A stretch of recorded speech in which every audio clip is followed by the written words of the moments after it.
Good afternoon. Thank you for spending this afternoon with us. Mr. Tan, Swan Hing, Executor of the CJ Co Estate, distinguished guests, fellow colleagues, educators, ladies and gentlemen, a very warm afternoon in all senses of the word. Every year, eminent professors in the field of education are hosted at the National Institute of Education under the CJ Co Professorship of Education program.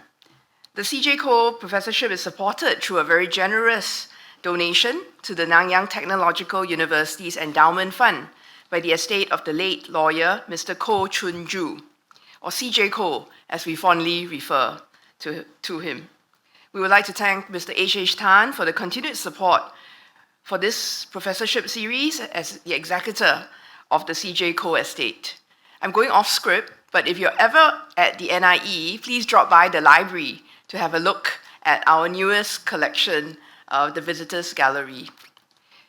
But back to the CJ Co Professorship of Education public lecture.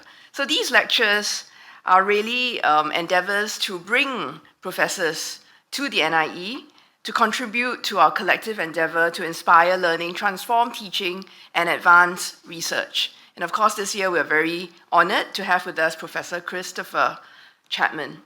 Professor Chris Chapman is the Professor of Educational Policy at the University of Glasgow, where he researches issues on system change and educational equity.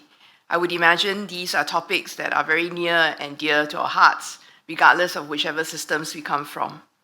And he advises governments on the wicked issues facing education across the globe.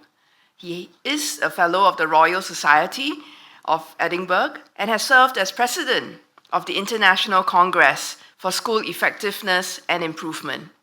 We're indeed very honored to have such a distinguished scholar join us as our 17th CJ Co professor.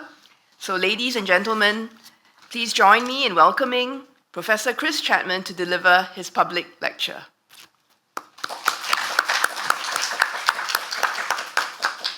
And thank you for such a warm, as you say, in many ways, introduction. And may I add a second invitation to the afternoon, because I know that Mr. Tan has a link with Glasgow through Strathclyde University. So if he's ever in the country, or indeed the city of Glasgow, then we'll extend a warm welcome and some hospitality in return to yourselves. It's truly an honour to have been awarded the CJ Co Professorship, particularly in this very special year, not just for Singapore in terms of the 60th year of independence, but also on the year of the 75th anniversary of NIE. So I'm especially humbled and very grateful to be here with you this afternoon. So what I want to do this afternoon is try and talk us through sort of four areas. I'm going to offer an introduction where I'm going to try and give a little bit of context about myself and where I come. I'm going to make an argument that however high or low performing our education systems is, it's really important to learn from difference and focus on learning across different types of boundaries. And for me, this involves making the familiar unfamiliar, as Nietzsche said. I'm then going to make a case for the networked learning system and offer some insights into sort of culture, leadership and improvement, and try and pepper them with some practical examples from sort of within, between and beyond school perspectives, and then draw out some lessons. So let's just see where we go over the next hour and how the argument develops. When you think of Scotland, you might think of many things. Some of you might think of malt whiskey and haggis. Some of you might think of mountains. Some of you might think of post-industrial, although in fact the Clyde has just secured a contract for the delivery of 2 naval frigates for the Norwegian Navy. So geopolitical uncertainty, has at least created some jobs. That's probably the only benefit that I can think of personally. Yeah, you may think of the Highland Games, you might think of kilts, but I suspect for most of you it might be Mel Gibson. Okay, with that famous face, and of course then there's the Loch Ness Monster. So Scotland, like Singapore, is quite a small country in size. We share a number of similarities. Our populations are relatively similar. We have roughly the same number of schools. We have a very strong commitment to public education. In Scotland, you'll see 96% of our children are educated in the public sector. Scotland's a pretty centralised system, and it's centrally managed through 32 school districts or local authorities. As a country, it's quasi-independent of the United Kingdom, so a lot of the powers are devolved. Okay, so Scotland has its own tax-raising powers, it has control of its health service, and it has a very different education system to England. When we travel around the world at academic conferences, you often hear people talking about the UK education system. It's an education system that doesn't exist. Scotland has a very unique and very proud history and tradition in education, and it tends to have a very sort of different set of values and approach to the way things are done south of the border, which was one of the attractions for me to move to Scotland from England 13 and a half years ago. It's quite diverse. So there's a strong sort of population density through what we call the Central Belt, which stretches from Glasgow across to Edinburgh. But then there's a massive hinterland of the Highlands, which is very sparsely populated. So we go from very large and challenging urban schools to very small and isolated rural schools, some with single-figure children and perhaps one teaching head teacher. Like Singapore, we have a number of islands, not 63 like you, I don't think. But again, then the islands have a very unique identity and culture, which is quite different to the mainland. So it's a diverse country with lots of similarities and differences. Let's just move inside. Okay, this is a Scottish school. It's a school in Glasgow. In fact, it's the school that my children went to in the West End of Glasgow, and you'll see it's pretty familiar to you, I guess. You have windows which signal sort of cells or classrooms, as we tend to call them, and you'll see a football pitch. You can go to a very different context. So this is the San Lucas School in Santiago. You can see the similarities and differences straight away, can't you? You've still got that structure of cells, and you have a football pitch. You can go to Vietnam, and the football pitch is gone, but the structure's remarkably similar when you look across all three of those school buildings. You can come to Singapore and you get your football pitch again. And like in Glasgow, it's AstroTurf. In Glasgow, it's AstroTurf because it would turn into a mud bath because of the rain. Here, I suspect it would turn into a dust pit if it was grass because of the sun. So again, very different contexts, different explanations for why things are done, but we see similarities. This is my favourite one. I wonder where we might think this is. This is Moscow, actually. I think, what a great symbol to have in a courtyard. Curiosity, a question mark, asking questions. If we go inside these buildings, we see classrooms. Again, Vietnam. You can go to North America, charter school in Boston. Pretty similar, actually, but different culturally. So understanding that context is really important. A Scottish classroom. Again, desks pretty traditionally lined up in rows, pretty didactic, teacher-led, whole class instruction. going on there. You can go to Chile at the foot of the Andes. Again, the class organised in desks and groups. They've all got their coats on. Do you notice that straight away? It's freezing, actually. We talk about safety and security and Maslow's hierarchy of needs, but if you've got children sitting, feeling cold, what impact does that have on their ability to engage and learn? And then we come back to Singapore. Again, so these classrooms, while they look very similar at one level, are also very different at another level. And what I'm arguing is that it's really important for us, whoever we are, wherever we are, irrespective of our trajectory or how the extent to which we're performing, it's really important not only to look inwards to our system, but also to look outwards and take the learning from that. So we go back to Glasgow, and the idea of making the familiar unfamiliar. I mean, this really means questioning and defamiliarizing things that we take for granted.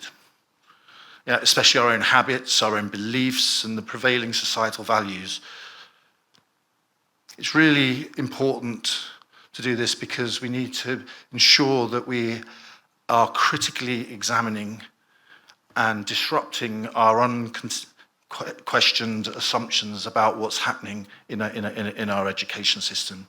So it's moving beyond taking for granted what we know. It's ensuring that there's a strong sense of critical examination, and it's also understanding ourselves and understanding how we interact and how we see the systems that we work in. And understanding myself is something that I've tried to do throughout my career. It's getting longer, which is, in one ways, I really enjoy because I get to see new places and continue to inhabit new spaces. But then, of course, I get older, which perhaps isn't so good. But I've always believed that education is a driver of social change. It's really close to my heart. I've always worked in schools when I taught that serve very disadvantaged communities, and that was a conscious decision because I'm first generation in my family to have gone to university, and I could see the difference that's made, certainly to my income and the opportunities and status, although I don't always like to admit that. So I can see on the one hand the power of education for social change, but I can also see how it shaped and formed my values and identities. So why is it, despite decades of investment in education systems around the world, decades of interventions, social mobility remains the preserve of the few? And this is one of my favorite quotes. I mean, Hatcher's talking about the UK, in England in particular, but he's saying really the key determinant is how much parents earn. And of course, some children from well-off families do badly. Some of my children are a good example of that, actually. And sometimes children from poorer backgrounds do well. But by and large, the relationship between poverty, disadvantage, and low educational outcomes remains as steadfast as ever. And of course, this isn't just true in England or Scotland. It's true of many systems. It's a global phenomenon. Singapore's a rich history and has achieved amazing things in the last 60 years, unprecedented successes. But your Prime Minister still says, yes, there's work to be done. This was a year ago. A week ago, he highlights further similarities between our systems. And actually here, this is where we see, for example, in Scotland, we've been investing in the early years.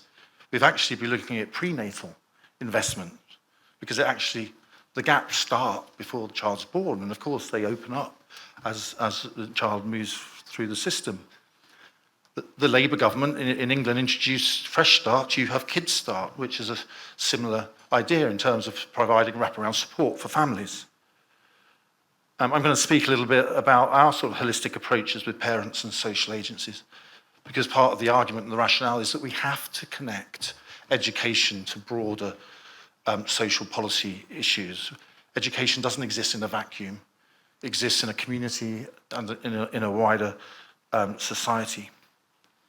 We too are trying to shift the focus to children's individual achievement rather than thinking continuously about being relative to peers. We've just undertaken, as part of an independent review, looking at qualifications and assessment in Scotland, and we've recommended the introduction of a Scottish National Diploma, which moves away from high-stakes testing.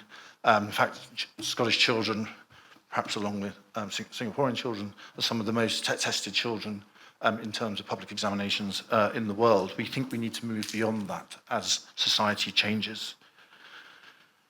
And included in that review was the recommendation that we need to move away not only from end-of-course tests, high-stakes tests, to more continuous assessment, but also think about the other types of skills, capabilities and capacities that children and young people will need in an ever-changing world. So thinking about qualifications and assessments in a much broader term rather than an academic test.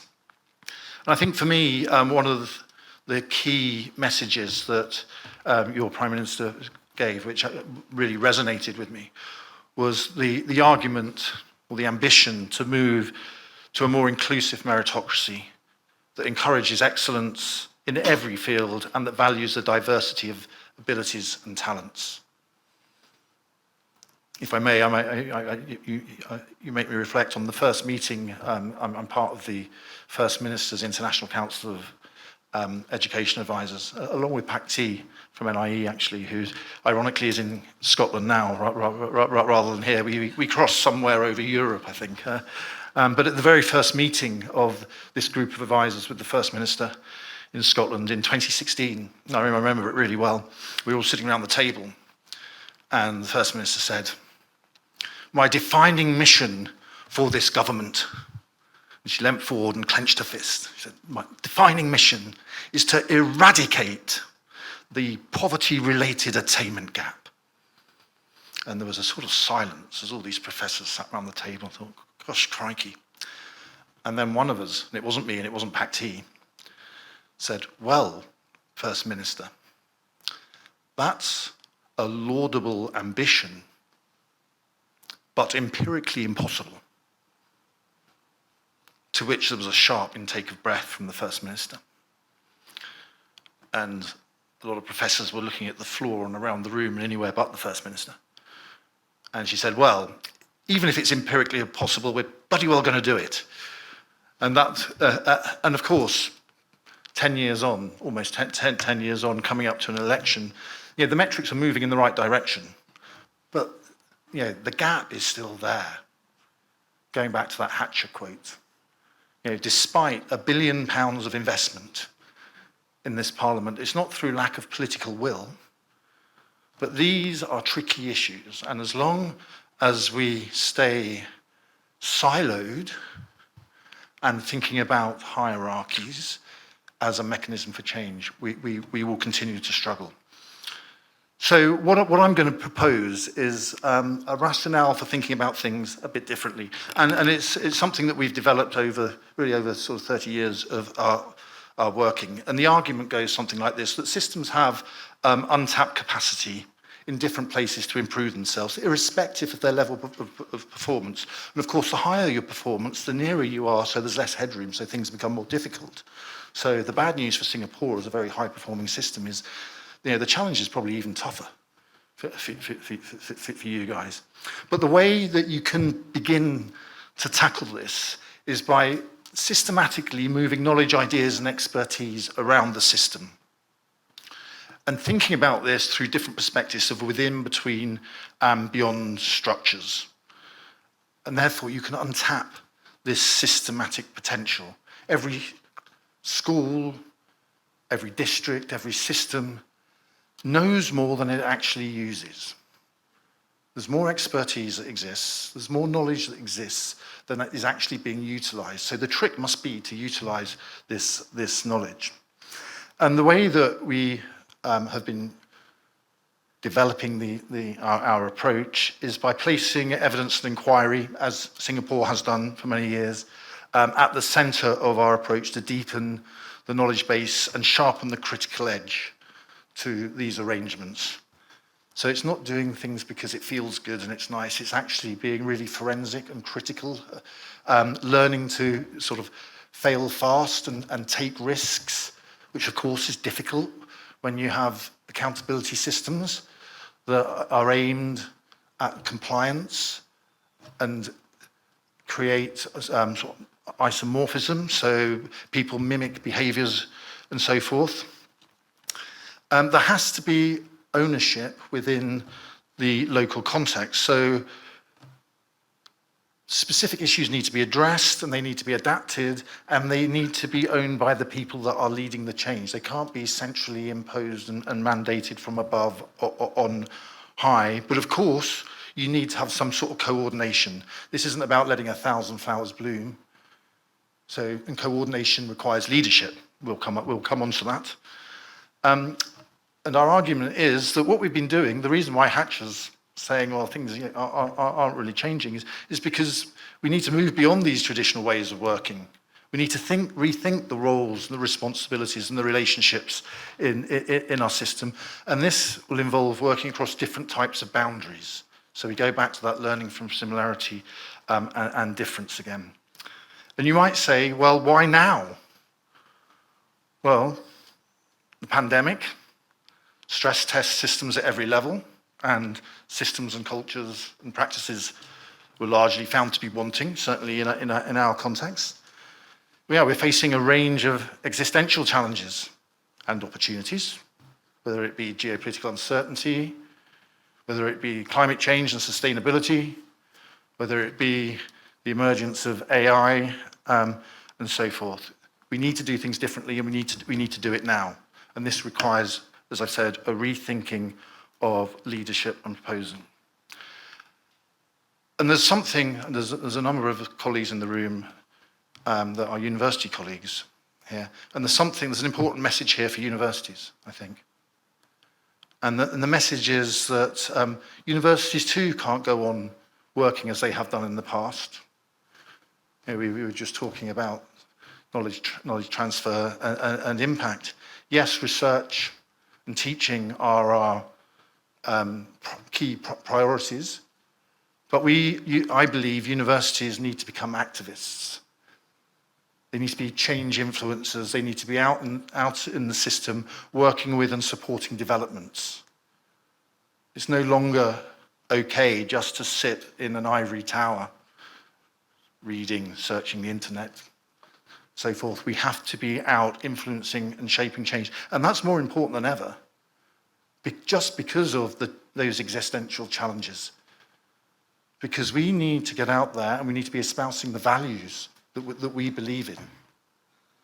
You know, in a time when facts and truth are questioned constantly, you know, the emergence of the so-called post-truth era, values and positions and identities become more important than ever. So what I'm proposing really is this idea of a network learning system to support the evolution of more equitable education systems. And this is about shaping organizational cultures, one of those amorphous terms. I really like some of the quotes that have been around in the literature for a long time, the way we do things around here, the unwritten norms and assumptions of behaviors, or the glue that holds an organization together. You know, the two schools that I've been very privileged to visit so far have had really positive school cultures, and you can see them. It's about the environment, it's about the symbols, and it's about the people that make up organizations. It's not about the resources. Yes, there are resources and resource implications there, but actually these spaces, as many of you'll know, or so I was told, were designed by the teachers and the staff of the school. That's how you build a community. That's how you build a positive culture. The second school that I went to visit, again, Can Cubed, was how they communicated their culture. I know that you can. I know that you, as a student, can. I have high expectations of you, irrespective of where you come from. I know that I can, as a professional, support you. I have the skills, the capabilities to do that. But most importantly, the cubed piece, together, we can. We are a community, and we will work on this together. Really important, I think, practical illustrations of how you can begin to shape cultures within organizations.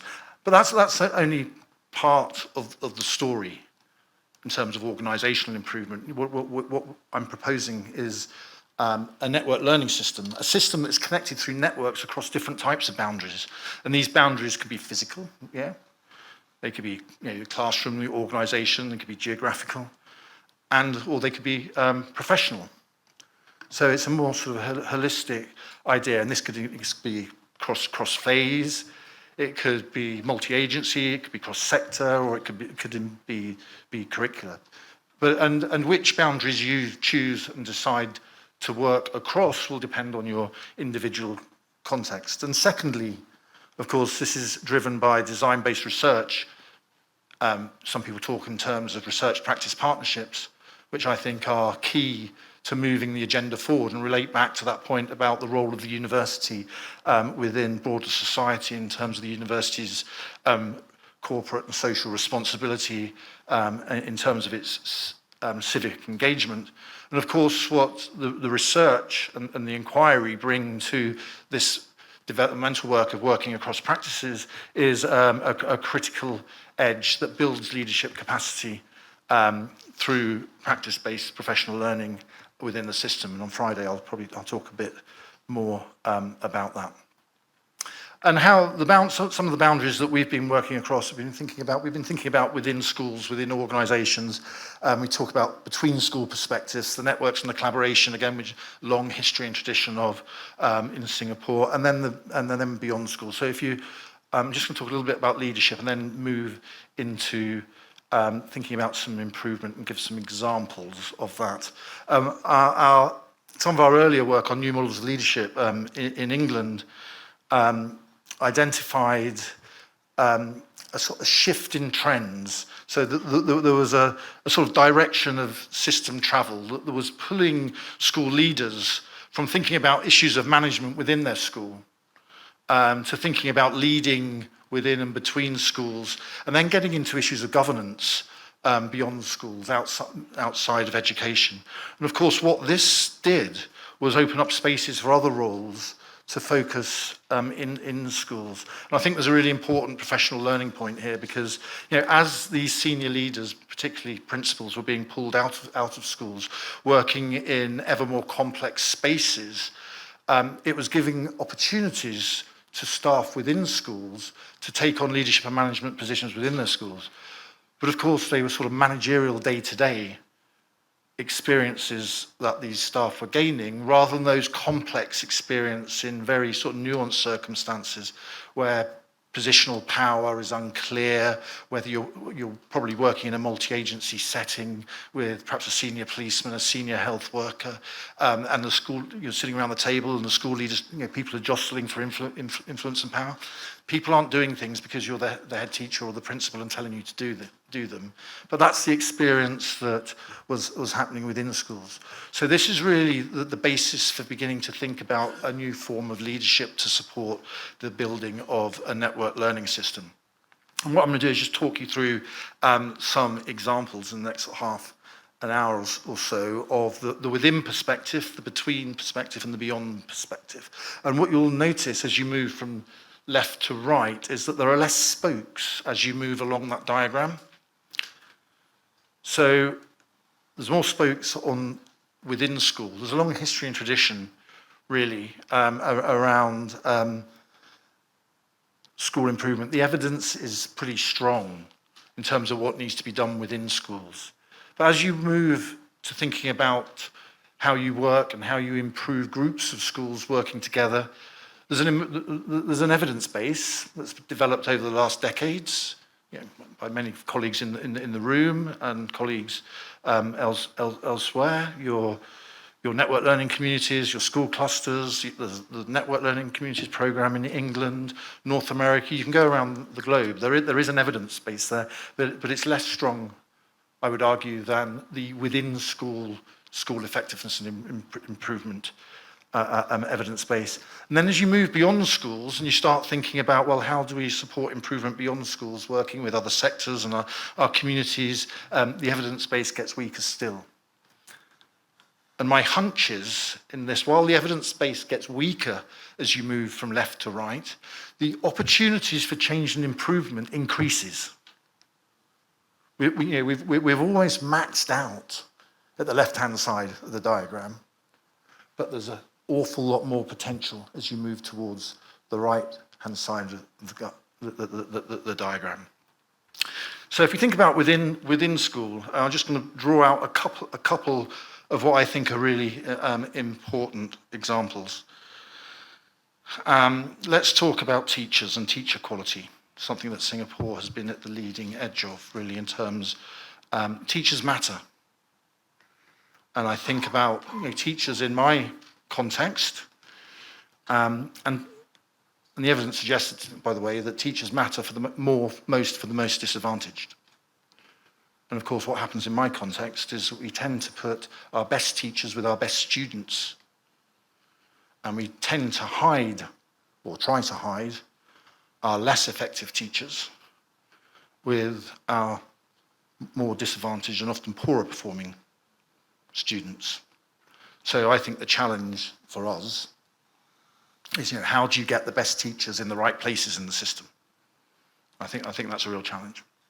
The second point I want to make about within schools is systems can't outperform the quality of the workforce. I think the OECD and many people have said that over the years. So therefore, we should be investing in professional learning. And you can see when you look at studies in terms of effect size, in terms of leadership activities on student outcomes, promoting and participating in teacher learning and development, scores twice the effect size, really, in terms of goals and expectations, strategic resourcing, planning, coordinating, evaluating the curriculum, and ensuring an orderly and supportive environment. And of course, what's the first thing that goes? And we're seeing it in our system at the moment, as resources get tighter, as we move into a period of financial austerity, the first thing that goes is professional learning budgets. People retreat into their classrooms, just when the opposite is required. If we think about between schools, which is an area that I've been really keen on working over the last 30 years, there's a traditional model where there's some within school collaboration. These are two neighbouring secondary schools, and you'll see, and the red rings go around departments. So you can see that there's some collaboration within departments. The PE department in one secondary school floating off in isolation, doing their own thing, totally disconnected. Why is that? Well, because in fact, the top school, the patterns of collaboration not only match the departments, they match the physical layout of the school. So between social subjects, and you've got the head teacher in green and the two deputies in yellow, between the social subjects and the PE departments are playing fields, and then there's a gym and there's a PE office. So the PE department are all sitting in their PE office talking about pedagogy and curriculum to each other, but to nobody else. Not sure that's moving the knowledge and expertise around the school in the same way. And then when you start looking at between schools, in this case, you've got 4 ties. And I was interested in why we only had 4 ties between these two schools, which are relatively close to each other. 2 of the ties are accounted for by the fact that they went to the same teacher training institution, so they had a prior relationship. 1 of the ties was explained by marriage, and the final tie was explained by the fact that the 2 teachers played sport together in sports teams outside of work. That's leaving things somewhat to chance, isn't it? When you look at a more systematic way of supporting improvement by working across boundaries, this is what can be achieved. And what's really interesting here, you've got a bunch of boundary spanners in the middle, and they're facilitated by you see there's a black node in the middle. That's the school district improvement support officer, called quality improvement officer.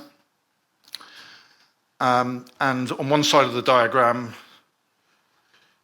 you've got 3 more of those, and they are additional support needs officers that are supporting particularly challenging students.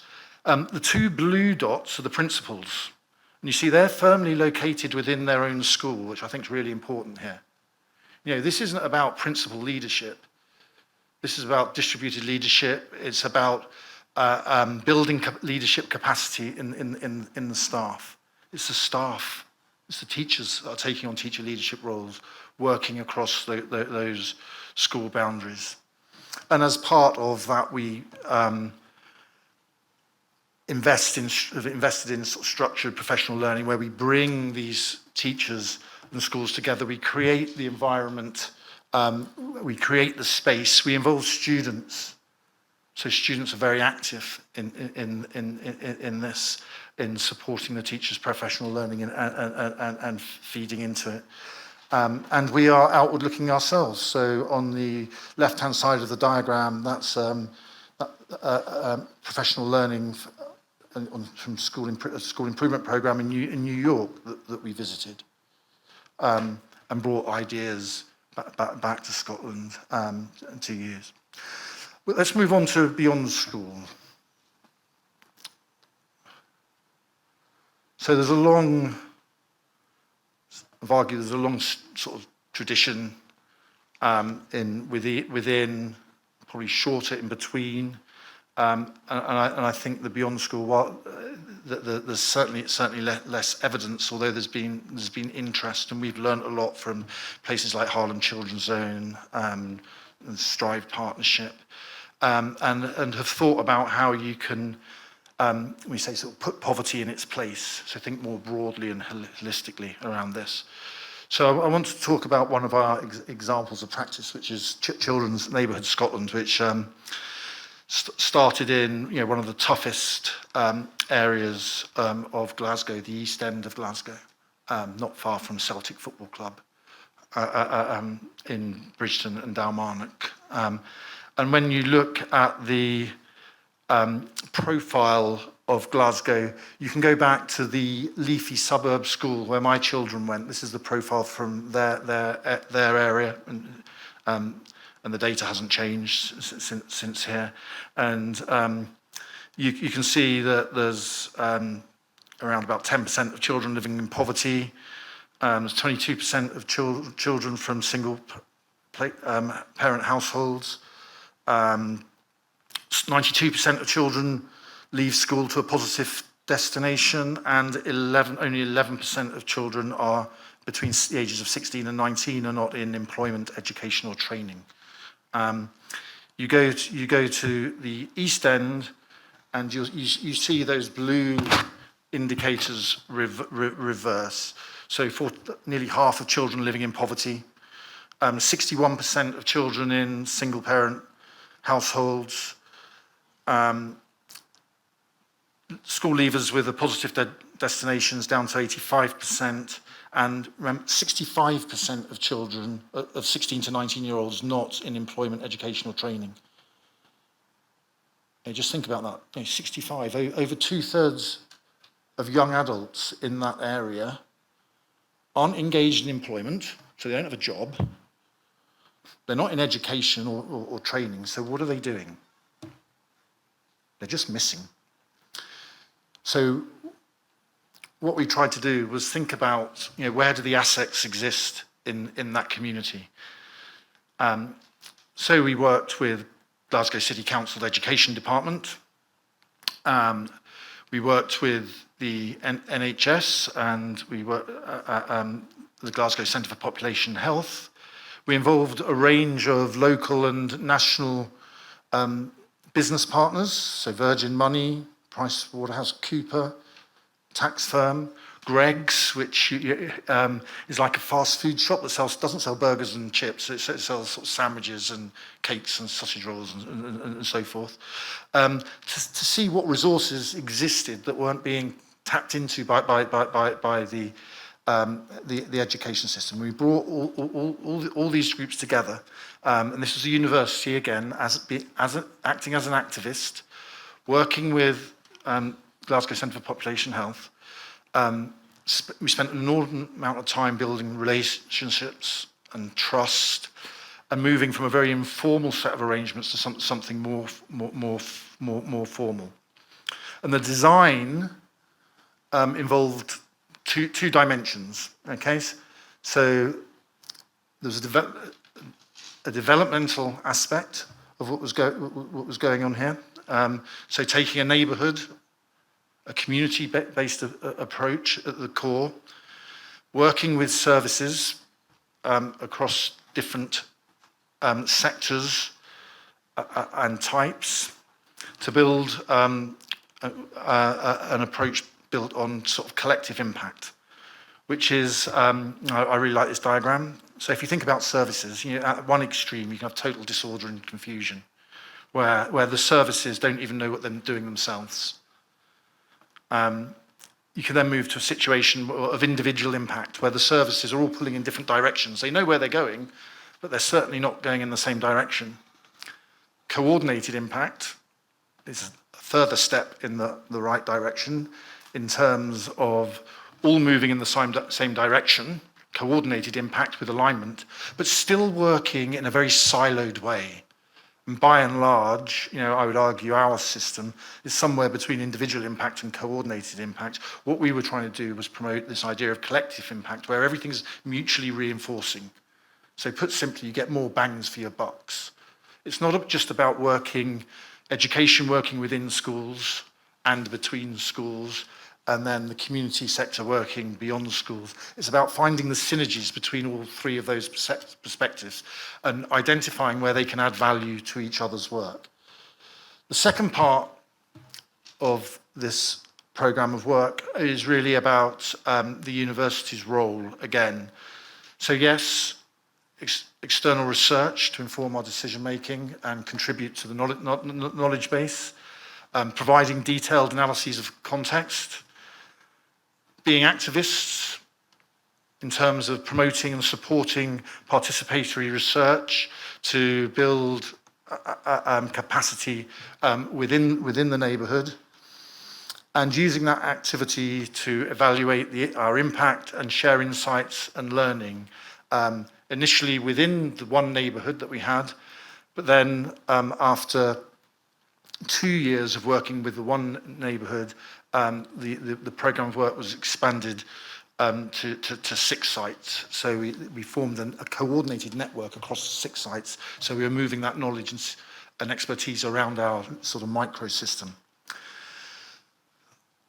I put this slide up not to talk you through the detail of a theory of change, but to say that actually the process in generating this theory of change really is the important aspect of this piece of work. It was a collaborative process involving all the partners and the community. So this is how we began to develop a shared understanding of what we were doing, and to empower the community and the partners to take a lead in what they're doing, as well as giving us, as academics, a sort of theoretical rationale for the way in which we're acting. So it's actually the process, the collaborative processes that you put in place very early on to build relationships and buy-in, and a shared sense of purpose and a vision for what you're trying to achieve. I've talked quite a bit about what we've done there. I'm just going to say expansion to 6 sites. So is the where. We've said a lot about the what. We said a little bit about the how. I'll say a little bit more about the who. I'm just going to focus on that. So you've got the university working with the Glasgow Centre for Population Health. So it was led by myself and a professor of population health, who interestingly at the time, and we'll come back to this in the summary, we were both seconded part-time into central government. So Carol as the Chief Social Policy Advisor and myself as the Senior Academic Advisor for Education. So we were really well connected and placed at all levels in the system to be able to influence and coordinate. And that was really important. Yeah, that was really important. It has its downsides too, but that's another.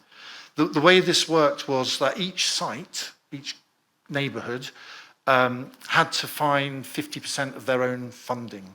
So sometimes it was the local authority, sometimes it was the NHS, sometimes it was the social healthcare partnership, sometimes it was a housing association. Central government provided the other part of the funding, so they had some resource to do stuff. Central government funded our research and evaluation team and a national coordinator. And also a local coordinator for each site. And the role of the local coordinator wasn't to develop new initiatives per se. The role of the local coordinator was to find the synergies, find the connections, draw on our research and evaluation evidence that identified gaps and overlaps, and build a more coherent, holistic approach to how change and improvement was managed both within and by the community, but also by the services in that community. Yeah, does that make sense? We can see that. So a couple of examples of research, very briefly. So we did quite a bit of research around barriers and bureaucracy. Came up a lot, circumstance, the chaotic nature of families' lives in these communities is really hard for services to deal with. The inflexibility and the lack or distribution of resources came up a lot. Some of the facilitators, where one-to-one support could be targeted at individuals, and we saw that quite a lot yesterday in your schools within the Tier 3 interventions in the levelling up agenda. Also, sort of thematic support, so the work of the Violence Reduction Unit, for example, which has been very successful in tackling knife crime, which was a big issue in one of the communities. So targeting support by issue, and giving those that are involved, engaging and working with these communities, the flexibility to work beyond their roles or the expectations of their roles. Again, we saw some examples of that in some of the schools, or 2 of the schools that I visited. And also, the protection through policy. This is where policy can have a really positive effect. When policy gets it right and targets resources to where it's most needed, and develops the frameworks rather than the prescriptions, it can have a really positive impact. Another example, and this is just one, working with children and young people as co-researchers to identify the issues that are important to them, and then making changes and supporting change as a result of what the young people were finding and amongst their peers, using a capabilities approach. Again, the university as an activist, teaming up with the young people in the community, working with professionals in the community, building capacity and expertise and knowledge in participatory research methods, which will stay long after the university has disappeared from the area, and that work's still going on now. The children identified 5 of the 12 areas, and these were used to sort of co-design interventions and further investigations across the 6 sites. So what's happened? The programme work ended in 2022. Of course, we had school lockdowns in 2020 in the UK, which is rather problematic if you're engaged in a place-based approach to change and the school happens to be your anchor organisation, so you couldn't get access to the schools. So we flipped our work there and focused on developing a series of rapid reviews of emerging practice in response to COVID, and that fed into the evidence and advice that was then prepared for ministers, which guidance was then produced to support the system. The local coordinators that were based in the schools went out into the communities and were working in parks and so forth, where young mothers, single mums groups were meeting outside in green spaces, socially distanced and so forth. So we had to adapt and flex. The work still goes on. You see the legacy of children's neighbourhoods across those 6 sites. It's also evolved into other programmes and projects of work which continue to this day. So drawing out the lessons from children's neighbourhoods, if you're thinking about this sort of beyond school approach, I mean, we spent 2 years working with one site, firstly informally, in building relationships and being very open and transparent with the community from the outset. So the design was co-constructed from the outset. We worked really hard at gaining and securing champions at all levels within the system, from political to policy to local, and we got them around the table. That then evolved into sort of a stronger governance structure, which ended up as being the story, the steering group. We used evidence to inform the narrative, and we had that political and policy alignment, partially because of Carol and myself. Of course, there are a number of barriers and challenges, not least the COVID lockdowns. The long-term commitment, largely of government, because they want to see quick wins on their child poverty targets. This is a long-term investment, working in this way. The second challenge of working with government is working across different directorates within government. The government is as siloed as the services are in the field, and so one of the challenges was internal government sponsorship. So whilst I'm working with the Learning Directorate in education, they really didn't have a great investment in the project because it didn't come from their budget. They were interested and they would go to meetings about it. Carol's a social policy advisor, which has a much broader remit. This was held in communities. So again, it's very easy to fall between the cracks if you don't have a really well integrated and set of very committed officials. Sustainability, of course, in a very difficult financial climate. And the challenges of working in multi-agency settings in the field, which we know about. People have different value sets, they have different professional ideals and identities. And working interdisciplinary within a university. I never thought it would be so difficult to bring a group of sociologists with sort of school improvement and leadership people together. I thought we would just meld, but an educational psychologist working in a school of education in the UK, it's pretty straightforward. But then when I go into the School of Social and Political Sciences, and I start working with researchers who come from only a sociological background with not much experience of education, it's really tricky. So there was a lot of work and investment in terms of making those interdisciplinary relationships working. So we're drawing to an end. What I've tried to do is give you an oversight of the way that we've been thinking about these challenges. And remember, it's not about doing the within bit and then the beyond bit, or then the between bit and then the beyond bit. It's about the synergies, and it's about thinking about the interactions and how they add value to each other. There are things, having said that, there are things that you can do in each of these areas that have a pretty strong evidence base. And of course, the further we work away from our internal within perspective, the more challenging I think it gets. But as I said, the greater headroom for improvement.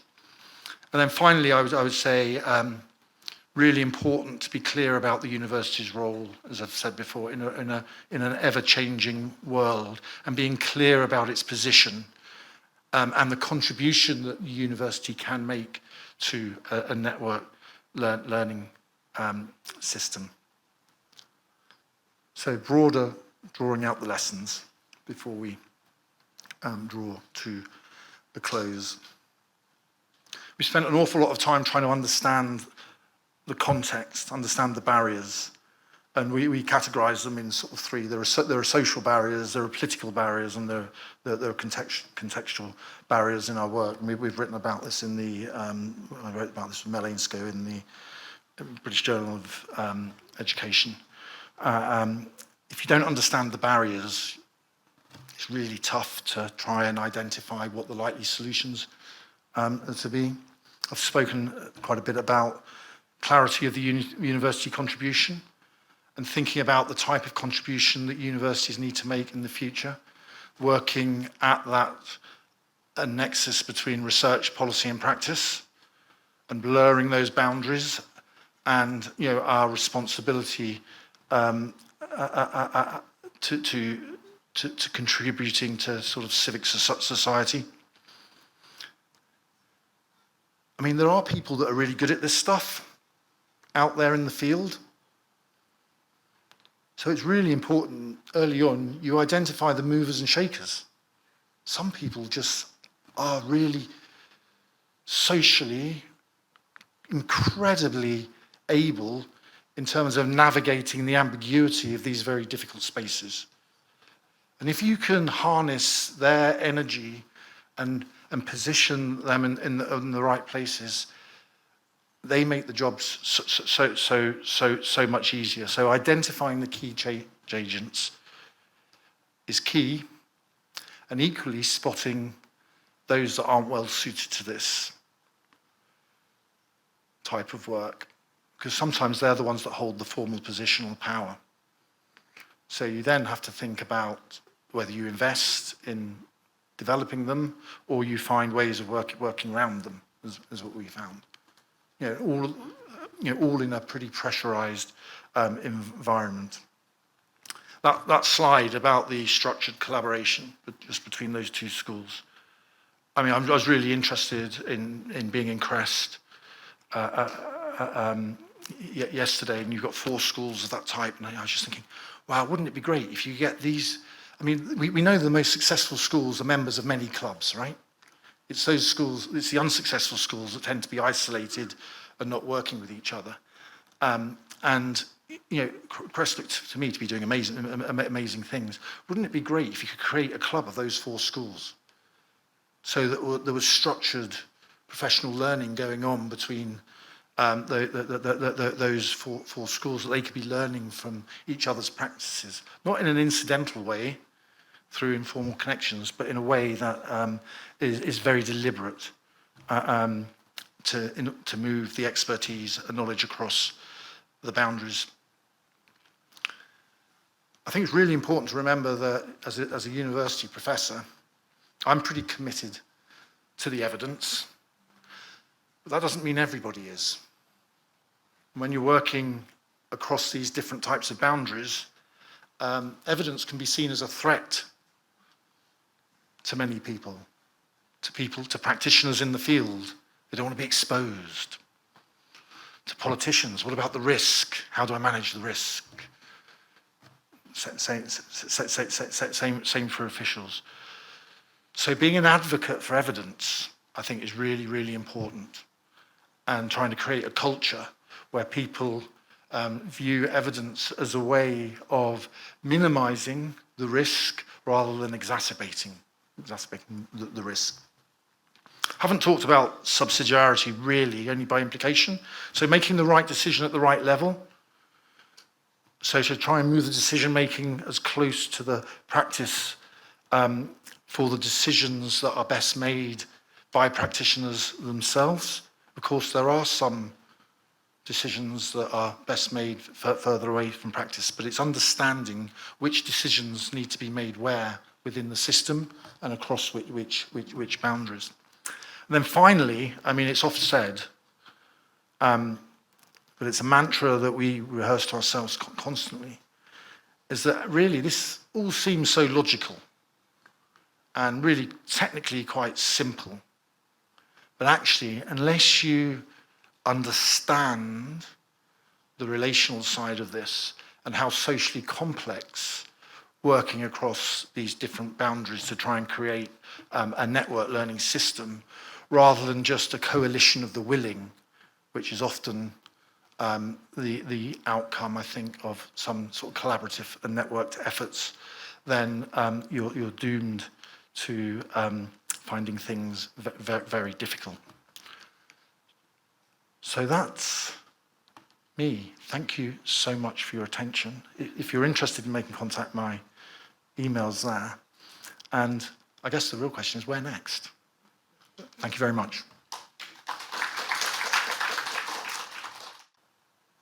I open this time for you to pose your questions. I think there are mics set up around, so please head to the mics, and if there are any clarifications or anything you're curious about, please do raise them at this point. So thank you, Chris, for your wonderful talk. I personally value this kind of approach. My question goes to funding.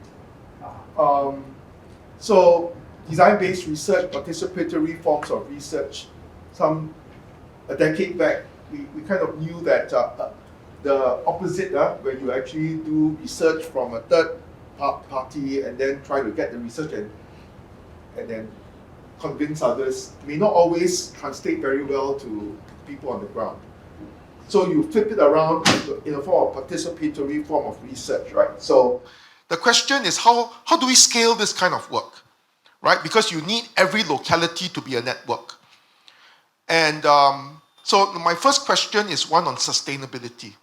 How do you sustain all your different partners, albeit they come with all kinds of expertise, whether it is psychological expertise, counseling expertise? And number one, my first question is, how do you sustain all these things over time? So post the research project, how do you sustain these networks? And then how do you actually scale these networks across the whole system, future-proofing education? Because education is becoming very complex. So sustainability, scale. Thank you. Thanks, David.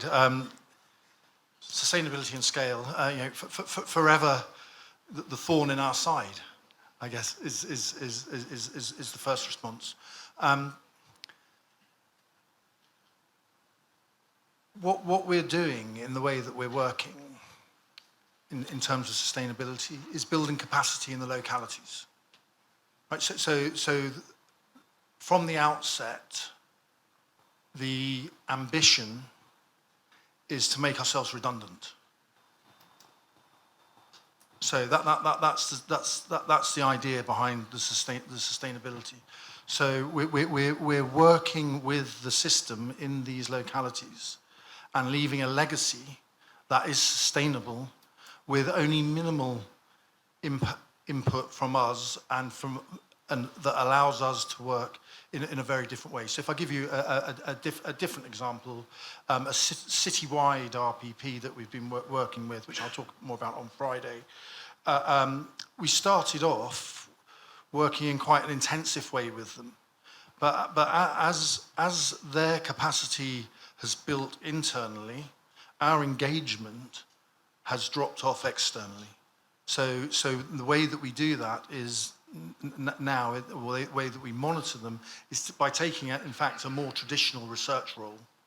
So our role, rather than supporting the developments and building the capacity, has evolved into becoming the external monitor of impact and the extent of the work they're doing.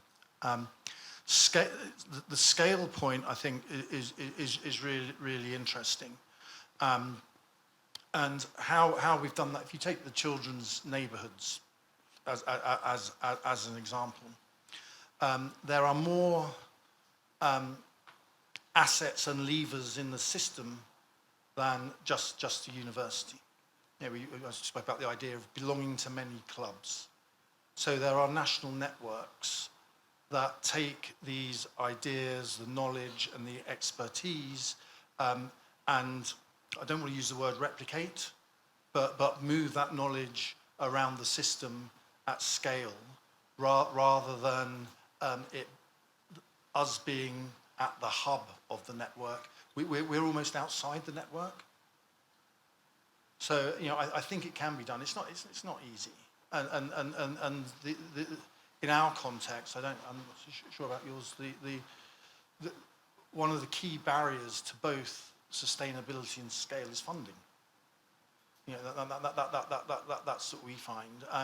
Probably shouldn't say this in this audience, but we're fortunate working in a university that we have a bit more space. So some of my time is allocated to undertaking unfunded research. Not much, but some. So it means that we can exist more easily when times are lean, compared to perhaps people working in school districts or elsewhere that are performing sort of similar research and development roles. Does that go some way to explain? Yeah, definitely. But you want to come back, because I know you. No, there's a lot to discuss. Yeah, I don't mind. That'd be good. Does anyone have a related question or curiosity? Or maybe I will ask the question because it's kind of related to this sustainability and translation. Well, I've crafted my question here. Okay, so it is more from a leadership perspective, right? So I like the idea towards a collective, collective impact, and it is like a all hands on deck approach, with universities taking an activist stance, as you mentioned. So say we have the research community, the policymakers, the practitioners all agree on a single intervention or program that they want to run. And then we have identified all the key change agents in the various community, in the various communities. We still need a driver or a leader to advocate a change and pull people together. So my question is really the kind of leadership profile that's needed to make to drive this collective impact. So from your research, from your experience running such programs, what would that leader need to possess in order to to work at the nexus or the boundaries between research, policy, and practice? Yeah, and sorry, just to add on to that, because I was also curious about those same issues, right? We speak a lot and we do a lot to develop strong organizational leaders. But here we are talking about a different type of leader, right? A systems leader, one who is at ease with working in the school and leading change in the school, as well as between schools and beyond schools. So I guess, your thoughts on what type of mindsets and how do we grow this new type of leader or this new skill set and mindset and disposition? Yeah, to really Excellent questions. And when you ask the question, a particular individual comes to my mind, actually, and some of you have met the said individual, I think. In our system, there aren't very many of these people at the moment. But if I just talk about the history of the individual that I'm thinking at, just to try and bring it to life, rather than it being out in the abstract, the type of leader will have a varied professional experience. Okay? So this particular leader had been a head teacher of a school on an island, a middle school on an island, a very unique context. They had worked for the National Improvement Agency, so they'd had a system-wide role in terms of curriculum development. They come from an education background. They had worked at the nexus of that agency and Scottish Government on issues of policy. They'd worked back out in the field as what we call an attainment advisor, which is a role where you're not part of the school district, you're employed by the national agency, and you challenge and support individual schools. So, a rich and varied educational background. Can understand different contexts, can understand how you work in different contexts. She can understand, or they can understand, how you adapt your language in different contexts. How you challenge and support a head teacher is very different to how you negotiate or have a difficult conversation with a senior official in government. So, the literature talks about reticulists. These people are reticulists. They can work across different environments. They can influence in different settings. They're excellent communicators. They understand context. They understand the use of language. They're incredibly socially and emotionally aware. They get on with people. It's as simple as that. They don't rub people up the wrong way. Now, that might be a cultural reference, but that's something that we say in the UK. God, he really rubs me up the wrong way. They can adapt their behaviour to where they're working.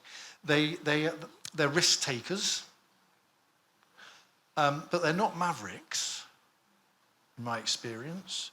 So they take risks, but they take risks within a framework. So they don't undermine their social emotional awareness, the relationships they've built, the networks that they've developed by being seen as too high risk. They can walk that tightrope. They are critical and self-aware. They understand their limitations. They understand the boundaries of their knowledge and their expertise. But they're curious and thirsty for developing their knowledge and expertise in different areas. So the particular individual I'm thinking about, that really rich educational experience, including working in the university on a project, I didn't say that, has got involved in issues around health and population health, and sits on a number of boards at the intersection of education and health, so that they're curious and they want to develop their expertise and their understanding of areas beyond their sort of intellectual and professional home. They naturally don't retrench into their own professional identity. When things get difficult, they go out and seek and question and inquire and build up their repertoire of knowledge and expertise. Does that give you a sort of flavour of the sort of person? It really is a very different skill sets, right? From whether a traditional researcher or traditional policymaker. It really has to be someone with the right skill sets to be able to work. In that three different domains. I think that's absolutely right. And if you go back to the diagram about leading within, between and beyond, the argument was that our current modes, ours in our system, current modes of professional learning are sort of fit for the leadership of the past rather than the leadership of the future, because the experiences that we're giving those that are moving up within schools, do rest on sort of authority, power, title, whereas the individual that I'm thinking about now is on a one-year. There isn't a job that exists for this person in the formal structures in the system, right? It's because they're ahead of their time. They really are sort of breaking new ground for us. So that they are coordinating a collaboration between 8 school districts which serve 33%, a third of Scottish children, and they're working at the interface of these 8 very diverse local authorities, each with different sizes, different contexts, and they continue to do this. This goes back to David's point about sustainability. After national funding has stopped for them to do that role, because each of the 8 local authorities, school districts, recognise the value of the work of that individual. So each of them put their own resource in when their own resources are being absolutely crushed by central government to keep this person in post. So the irony is you've got probably one of the most skilled leaders in the system on a 1-year rolling contract. Yeah? So this is where the system design's just fractured. So, and I think there's an interesting conversation to be had here about how you and we in universities can work with our ministries to develop those leaders that are fit for the future. And it's in such a precarious and rapidly changing world, I think it's even hard for us to sort of imagine what that future, might look like in 2, 5, 10 years' time. But it certainly doesn't look like the sort of leadership development opportunities that we in our system are providing at the moment. So the question that then begins: how do you build a critical mass of leaders with these capabilities and capacities to do it at scale, rather than we've got one person doing this. And okay, they're working with 33% of Scotland's children, but they're only working across 8 out of the 32 school districts. Mm-hmm. We need at least another, however many of them. Thank you. Yeah, I think a lot of, an individual may possess these qualities. I think the question for systems is how do we develop it on scale, right? At scale. And I'm just thinking of, as you were describing this very amazing individual, I'm sure that in your head, some people come to mind, I hope. And I hope that, as educators, we are all aiming to create more of these, maybe not, in all the fullness of this individual, but I think some of the characteristics, giving variety of experiences, building, some of these E21CC skills, character, values, and all these things to push the boundaries. Not just to push the boundaries, but actually to be the spanners, right, in these networks and in these boundaries. Yeah. May I invite another question? Yes, Dennis.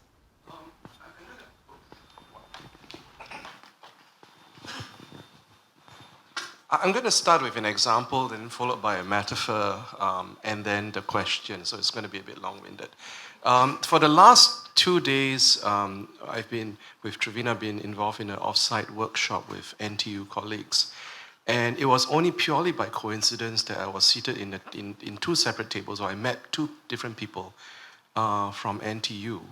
One is a behavioral economist, and the other one is a health communication expert. And that was when I started to make some connections on how these people can actually help to contribute towards some of the kinds of education work that we do.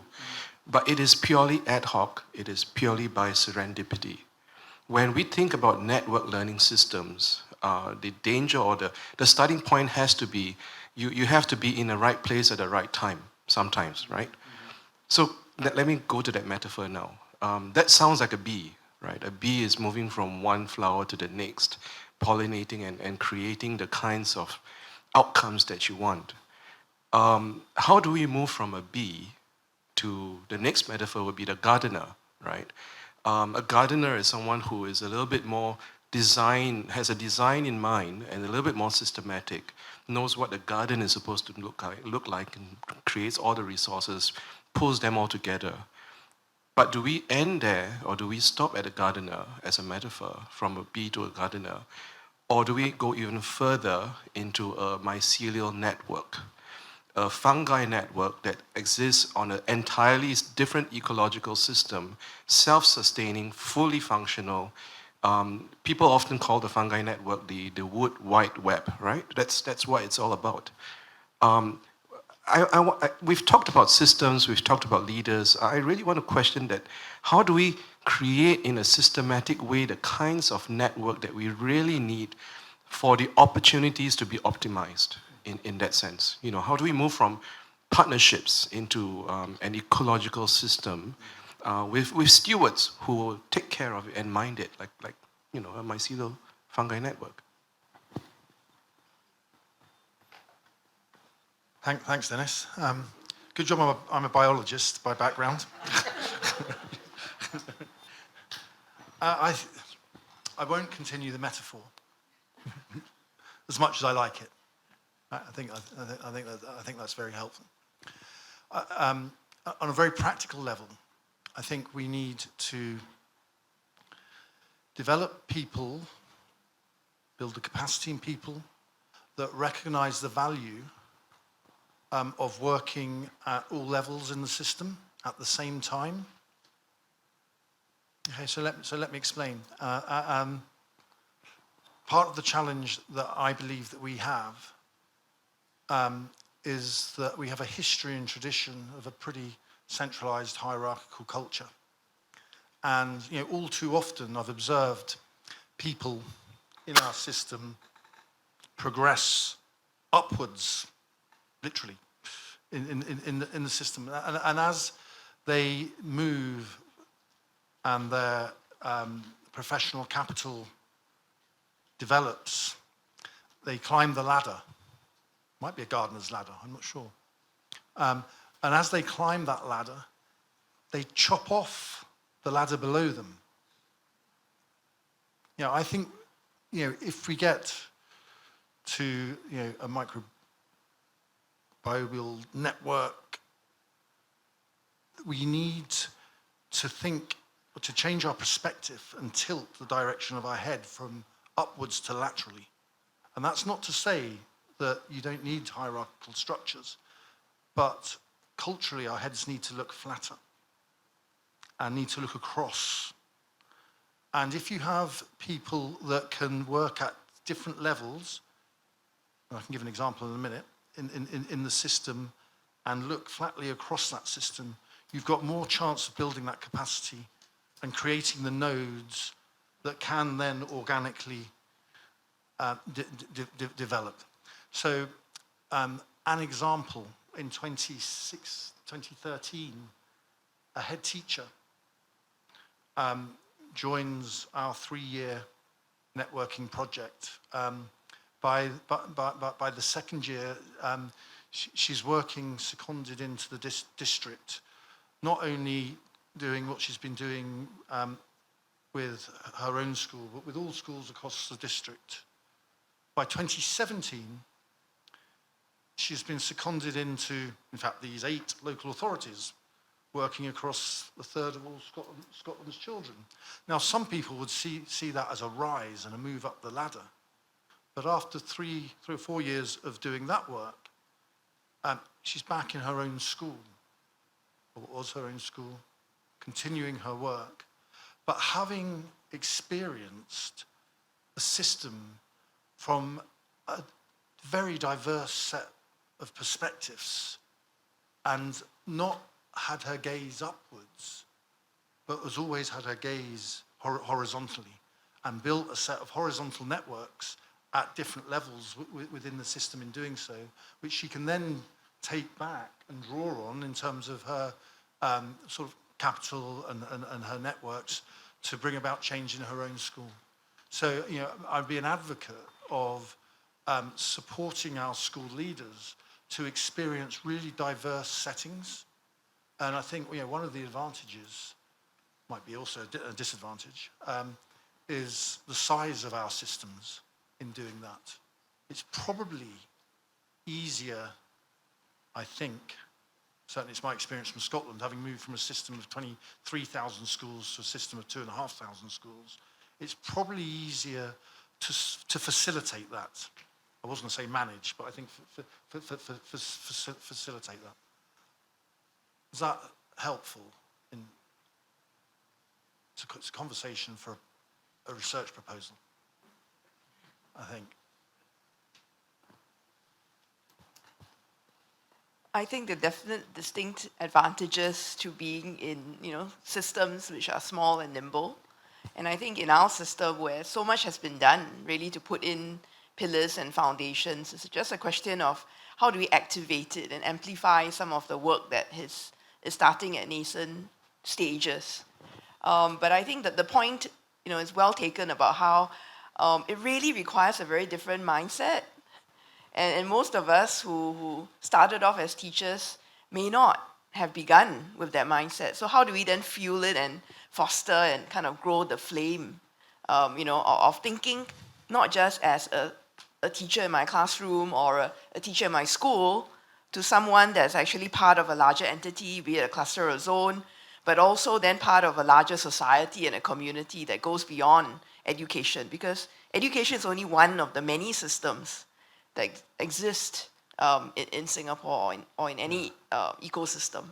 I think that's a really interesting point, and you make me think of the role of universities and policymakers in this, in terms of having the potential to have a very positive role in creating the architecture to make this happen. So, what I would like to see more from in our policymakers is really setting the agenda and setting the vision that creates the authorizing environment for those working in the system to feel that they can do this. Because all too often, many of our practitioners feel that they need to ask permission to do things. We had one of our previous, now the First Minister, he had this saying to the profession whenever he spoke to them. He said, "Proceed until apprehended." He's trying to get that message of, be creative, take a risk. But it requires signals to the system to really encourage people to do that. And I think, when you have, as we do, an inspection system and accountability measures in place, which can be pretty punitive at times, it can lead to a sort of risk-averse system. So it's really important that the senior leaders in the system and policymakers send those key messages out into the system. And along with that, reinforce those by constantly, as your Prime Minister has done in his recent speech, by constantly reaffirming, the high level agenda and purposes of education in the system. I think that's really, really important. It's something that I think we need to strengthen in Scotland. I'm often asked, what's the meta narrative for Scottish education at the moment? And the danger is, it becomes very opaque and difficult to see, because there's a tendency to cherry pick from things that are seen to work in your own system or different systems, and when you bring those together as a sort of potpourri of policies, you lack that sort of policy coherence that's necessary to give people the confidence to act within a high-level framework, even if it does exist. Thank you. I think you began, by talking in your sharing about the importance of different contexts, but having similar passions and alignments.